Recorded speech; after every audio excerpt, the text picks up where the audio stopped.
Hello students, how are you all? I hope you all are good and doing your studies at your home.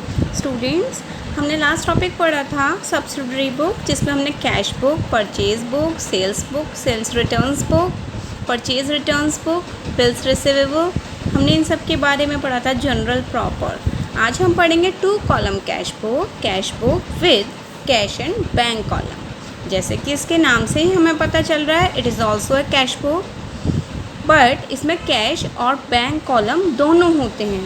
Okay, 2 column cash book और double column cash book is the cash book that has 2 columns, one each to record cash transactions and transactions with bank, that's deposits of check or cash, issue of check and withdrawal of cash, etc. We can say that 2 column cash book represents 2 accounts, that's cash account and bank account. 2 column cash book क्या है? हमारी double column cash book होती है जिसमें कि 2 column होते हैं. एक होता है कैश ट्रांजेक्शन्स का, एक होता है बैंक ट्रांजेक्शन्स का. चाहे वो हमने कैश में हमें कोई भी चीज़ रिसीव्ड हुई है, कैश में हमने सेल करी है, परचेज़ करी है, या हमने कैश विड्रॉल करा है, चेक इशू करा है, तो जितनी भी हमारी कैश और बैंक से रिलेटेड ट्रांजेक्शन्स होती हैं उनको हम कैश ट्रांजेक्शन्स को कैश कॉलम में, बैंक ट्रांजेक्शन्स को बैंक कॉलम में ही स्टूडेंट्स रिकॉर्ड करते हैं. Okay, the bank account is a personal account. Bank account क्या होता है स्टूडेंट्स? हमारा पर्सनल अकाउंट होता है, किसी भी इंडिविजुअल के नाम से होता है, तो वो हमारा पर्सनल अकाउंट होता है. And file recording transactions in a bank column of the cash book, the golden rule debit and credit applicable to personal account should be followed. Debit the receiver, credit the giver. ठीक है, bank account हमारा personal account होता है और personal account में हमारा कौन सा रूल फॉलो होता है गोल्डन रूल का students? Debit the receiver, credit the giver. अब हम स्टूडेंट्स बात करेंगे 2 कॉलम ऑफ और double column cash book. Some observations. While maintaining 2 column cash book, the under mentioned points should be noted.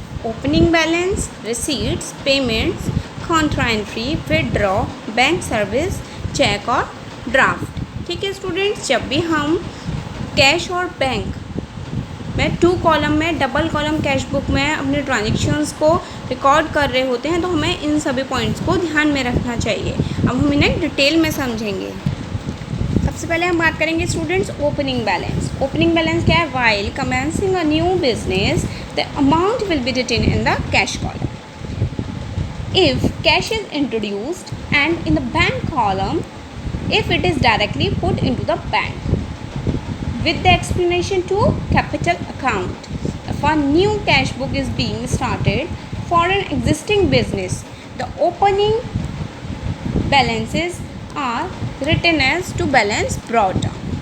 Okay students, opening balance means जब भी हम अपने business में हम जब कैश बुक या बनाते हैं तो स्टूडेंट्स क्या होता है, हमारा कैश बैलेंस होता है, बैंक बैलेंस होता है, तो हम उसे कैसे लिखेंगे? कैश को कैश कॉलम में, बैंक को बैंक कॉलम में. ओके स्टूडेंट्स, उसमें वो लिखा होता है और उसके बेसिस पे हमें ही उसकी एंट्री करनी होती है. अब हम बात करेंगे receipts. All receipts are written on the receipt side, cash in the cash column, cheque in the bank column. ठीक है students, in a particular column the name of the amount in respect of which payment has been received is written out. Okay, next is payments students, all payments are written on the payment side. Cash payment in the cash column, payments by check in the bank column. Okay, जितनी भी हमें cash received हो रही है तो वो cash side, जो bank received हो रही हैं वो बैंक साइड. जितने भी हमारे कैश पेमेंट हो रहे हैं कैश साइड में और जितने भी हमारे बैंक पेमेंट्स हो रहे हैं वो बैंक साइड में. ठीक है, अब हम बात करेंगे contra entry. Some transactions are recorded in 3 column cash book which relates to both cash and bank, that's balance of one will decrease and other will increase due to such transactions or vice versa. Such transactions are entered on both sides of cash book. Such entries are known as contra entries. Okay students, अब हम बात करेंगे withdraw. Often cash is withdrawn from bank for use in the business. In such case, the amount is entered to the bank column on the payment side. Okay students, जब हम withdraw कर रहे हैं cash को business के लिए, business में use के लिए, तो कहाँ होगी? Bank column on the payment side, and also in the cash column on the received side. Okay students, in the reverse case of cash being sent to the bank, the amount is recorded in the bank column on the receipt side and in the cash column on the payment side. Okay students, तो ये बात हो गई हमारी withdraw की. अब हम क्या करेंगे? Bank service. Whenever the firm avails a bank service, it has to pay a charge for the service. ठीक है, जब भी हमें कोई बैंक सर्विस देता है तो हमें उसके लिए चार्ज तो पे करना ही होता है स्टूडेंट्स. तो उसको हम क्या बोलते हैं? Bank charges. It is written on the credit side of the cash book and amount is entered into the bank column. ठीक है, हम स्टूडेंट्स इन सारे पॉइंट्स को जब हम न्यूमेरिकल सॉल्व करेंगे तो ध्यान में रखेंगे. हमें ये सारी चीज़ें पढ़ना क्यों ज़रूरी है? अगर हमें ये सब चीज़ें समझ में नहीं आएंगी तो हम न्यूमेरिकल किस तरीके से सॉल्व करेंगे? तो ये कुछ बेसिक्स चीज़ें होती हैं जो कि अगर हमें एक बार समझ में आ जाती है तो हमारे न्यूमेरिकल करने में कोई भी मिस्टेक नहीं होती है. चेक और draft. Check or draft directly deposited by customers in bank are entered in bank column on the debit side. Okay students, तो ये तो बात हो गई हमारी some observations कि हम किस तरीके से किस ट्रांजेक्शन्स को किस कॉलम में उसकी एंट्री करते हैं, किस तरीके से उसे रिकॉर्ड करते हैं. अब हम इसे एक एग्जाम्पल से समझते हैं स्टूडेंट्स. कि स्टूडेंट्स इस एग्जाम्पल के थ्रू हम समझेंगे किस तरीके से हम अपने ट्रांजेक्शन्स को रिकॉर्ड करते हैं. किसमें स्टूडेंट्स? 2 कॉलम कैश बुक में. Record the following transaction in a double column cash book. ठीक है, date particulars rupees and date particulars rupees. ये हमारे इसमें कुछ ट्रांजेक्शन्स हैं. अब हम परफॉर्मा कैसे बनाते हैं स्टूडेंट्स 2 कॉलम कैश बुक का? Date particulars, ledger folio, LF, cash, rupees, bank rupees, date particulars, LF, cash and bank. ठीक है, अब हमने बात करी ईयर 2020, तो ईयर हमने लिख लिया सबसे ऊपर. अब हम बात करेंगे डेट की. सबसे फर्स्ट हमारी क्या है? जनवरी 1. अब जनवरी 1 डेट में क्या हो रही है स्टूडेंट्स? कैश बैलेंस कितना है हमारा? 100 रुपीज़. अब देखिए स्टूडेंट्स, ये हमारी साइड जो होती है ये होती है हमारी रिसीट साइड और ये पेमेंट साइड. जो भी हमारे पास रिसीव होगा हम इस साइड उसे रिकॉर्ड करते हैं और जो भी हमारा पेमेंट होगा उसे हम इस साइड रिकॉर्ड करते हैं. ठीक है, यहाँ पर हम जितनी भी ट्रांजेक्शन करेंगे स्टूडेंट्स वो हम 2 से करेंगे. जनवरी 1 कैश बैलेंस, यहाँ पे हम करेंगे 2 बैलेंस ब्रॉट डाउन के नाम से. हमने स्टूडेंट्स जब पढ़ा था तो हमने पढ़ा था ना उसमें कि हमारे पास जो अवेलेबल बैलेंस होता है तो हम उसे कैसे करते हैं? तो हम इसे बैलेंस ब्रॉट डाउन के नाम से करेंगे. कितना है स्टूडेंट्स हमारा? 100 रुपीज़. और बैंक बैलेंस कितना है स्टूडेंट्स? 1450. तो हम कैसे करेंगे? कैश कॉलम में हमने 100 रुपीज़ लिख दिए और बैंक कॉलम में हमने 1450 लिख दिए. ठीक है, 1450 जनवरी 1 में ही है स्टूडेंट्स. देखिए ये दोनों ट्रांजेक्शन. अब हमें कैश रिसीव्ड हुआ है फ्रॉम सेल ऑफ शेयर्स. हमारे पास शेयर्स थे, हमने उन्हें सेल कर दिया. उसे सेल करने से हमारे पास क्या रिसीव्ड हुआ है? कैश रिसीव्ड हुआ है. मैं बताया था स्टूडेंट्स अभी आपको कि ये हमारी रिसीव्ड की साइड होती है, जो भी हमारी रिसीट हो रही है, और ये हमारी पेमेंट साइड होती है. तो यहीं पर एंट्री होगी जनवरी 1. ठीक है, किस नाम से होगी स्टूडेंट्स? शेयर्स वगैरह में हमने जब पैसा करा हुआ होता है इन्वेस्ट, तो क्या होता है? इन्वेस्टमेंट के नाम से. इन्वेस्टमेंट. ठीक है, तो इन्वेस्टमेंट अकाउंट के नाम से होगी कितने था स्टूडेंट? 6000 रुपीज़। 6000 रुपीज़ हमारे स्टूडेंट्स यहाँ कैश में रिसीव्ड हुए हैं, तो हमारी एंट्री किस साइड होगी? कैश की साइड होगी। ठीक है, 6000 रुपीज़। स्टूडेंट्स जब भी आप एंट्री करेंगे तो आप इस तरीके से ही अपने फिगर्स को लिखें जिससे कि आप बाद में इनका टोटल कर पाए। मुझसे थोड़ा सा मिस्टेक हो गया है ये, मतलब टेंस की लाइन में टेंस, वंस की लाइन में वंस, 100 की लाइन में 100 और 1000 की लाइन में 1000, जिससे कि आपको टोटल करने में वो इजी रहे। नेक्स्ट है स्टूडेंट्स हमारा पेड इनटू बैंक। हमने बैंक में पे कर दिया कितना? 5000 रुपीज़। तो स्टूडेंट्स क्या हुआ?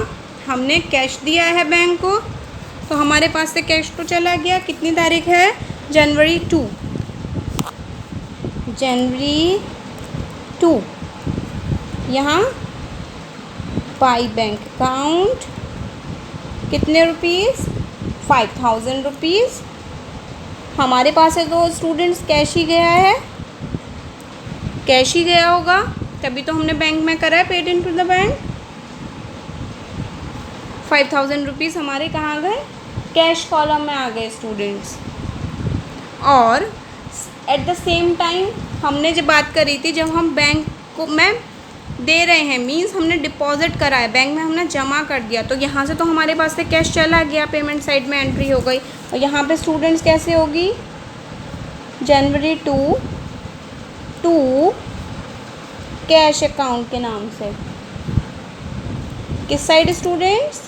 बैंक साइड में 5000 रुपीज़। समझ में आया स्टूडेंट्स आपको? मैं एक बार फिर से बताती हूँ।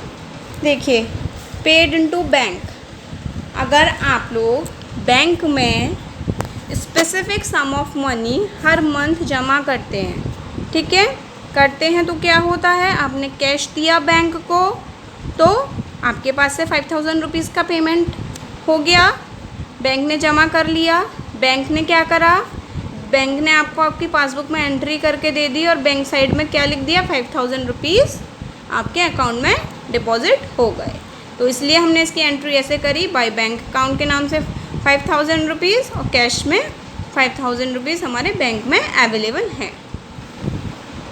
अब हमारी नेक्स्ट एंट्री है purchase goods from mister Ram for ₹1400 and paid by cheque. Sorry, मैंने इसका अमाउंट नहीं लिखा है स्टूडेंट्स, ये है 1200। ठीक है, 1200 रुपीज़ हमने पेमेंट कर दिया बाय चेक। कितने का था? 1400। हमें इस चीज़ से कोई मतलब नहीं है, हमारे पास कितने से पेमेंट करा है हमने? 1200 से स्टूडेंट्स पेमेंट करा है। तो स्टूडेंट्स क्या हमारे पास से पैसा गया? चेक दिया हमने, तो हम इसकी एंट्री किस तरफ करेंगे? रिसीव्ड तो नहीं हुआ है हमें, हमने दिया है। कितनी तारीख की है स्टूडेंट्स एंट्री?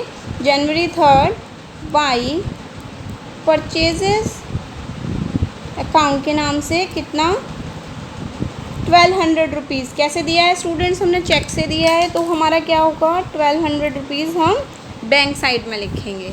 ठीक है, अब नेक्स्ट है स्टूडेंट्स हमारा जनवरी 16 में हमने गुड्स परचेज़ करा है, बॉट गुड्स 600 रुपीज़ का हमने गुड्स लिया है, मींस हमने परचेज़ करा है जनवरी 16 बाई परचेजेस अकाउंट के नाम से कितना स्टूडेंट्स? 600 रुपीज़। यहाँ पर चेक में नहीं करा है, मींस बैंक की बात नहीं हो रही है, यहाँ पर कैश में ही करा है हमने। अगर हमने चेक से करा होता तभी बैंक की ट्रांजेक्शन होती। 600 रुपीज़ कैश। पेड शाम बाय चेक, हमने शाम को कोई पेमेंट कर दिया चेक से, मींस हमारे पास से पैसा गया और हमने शाम को कैश में पेमेंट नहीं करा है, चेक से करा है। तो हमारी एंट्री किस तरीके से होगी स्टूडेंट्स? डेट है यहाँ पर जनवरी 19 बाई शाम अकाउंट 370। बैंक साइड हमने स्टूडेंट्स क्यों लिखा? क्योंकि हमने चेक से पेमेंट करा है। कैश सेल्स मतलब हमने कैश में सेल कर दिया और हमारे पास क्या आया स्टूडेंट्स? पैसा आया। हमने गुड्स दिया, उसके बदले में हमारे पास पैसा आया। कितनी तारीख को स्टूडेंट? जनवरी 24। जनवरी 24 टू सेल्स अकाउंट कितना रुपीज़? 170 रुपीज़। कैश साइड में स्टूडेंट्स हमारा 170, ठीक है। अब पेड इनटू बैंक, हमने क्या करा स्टूडेंट्स? बैंक में पे कर दिया। कितना? 1500 रुपीज़।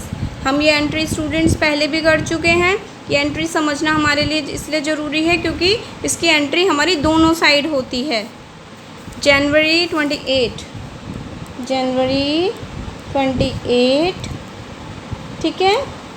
यहाँ पर हम किस नाम से स्टूडेंट्स एंट्री करेंगे? हम करेंगे बाय बैंक अकाउंट के नाम से। बाय बैंक अकाउंट कितना? 1500, ठीक है। सॉरी 1500 हमने क्या करा है स्टूडेंट्स? पे करा है। बैंक में तो कैसे करा है स्टूडेंट्स? कैश में करा है, तो हम कैश के कॉलम में लिखेंगे। अब इधर हम कैसे एंट्री करेंगे? जनवरी 28 टू कैश अकाउंट के नाम से। कितना स्टूडेंट्स? 1500, ठीक है। ये हमने कुछ ट्रांजेक्शन्स को अपने 2 कॉलम कैश बुक में रिकॉर्ड करा। अब हम क्या करेंगे स्टूडेंट्स? इनका टोटल कर लेंगे, दोनों साइड्स का, कैश और बैंक बैलेंस, और इधर का भी कैश और बैंक बैलेंस। अब जिस साइड का भी टोटल हमारा ज़्यादा होगा उसे हम यहाँ लिख देंगे और यहाँ भी लिख देंगे। फॉर एग्ज़ाम्पल इस साइड का टोटल ज़्यादा है और इस साइड का टोटल कम है, ठीक है। तो हम क्या करेंगे स्टूडेंट्स? हम बाकी का जो हमारा बैलेंस होगा, जैसे इस साइड का टोटल हमारा ज़्यादा है और हमने जो ज़्यादा टोटल होगा वही दोनों साइड में लिखा जाता है। हम यहाँ लिखेंगे बाय बैलेंस कैरेट डाउन, और जो इसके और इसके बीच का डिफरेंस होगा उसे हम यहाँ और यहाँ लिख देंगे, और हम टू बैलेंस ब्रॉट डाउन यहाँ करके यहाँ पर लिख देंगे, ठीक है। इस तरीके से हमारा न्यूमेरिकल ये सॉल्व हो जाएगा। आई होप आपको ये ट्रांजेक्शन समझ में आए होंगे स्टूडेंट्स, और अगर आपको कोई क्वेरी है तो आप मुझे कमेंट सेक्शन में कमेंट कर सकते हैं, और अगर आप लोग चाहते हैं कि और न्यूमेरिकल सॉल्व करें इसके, तो भी आप मुझे कमेंट सेक्शन में कमेंट कर सकते हैं। अगर आपको ये मेरी वीडियो अच्छी लगी हो तो प्लीज़ लाइक कीजिए, मेरे चैनल पर नए हो तो प्लीज़ सब्सक्राइब कीजिए, मेरे वीडियोज़ को शेयर कीजिए। Thank you.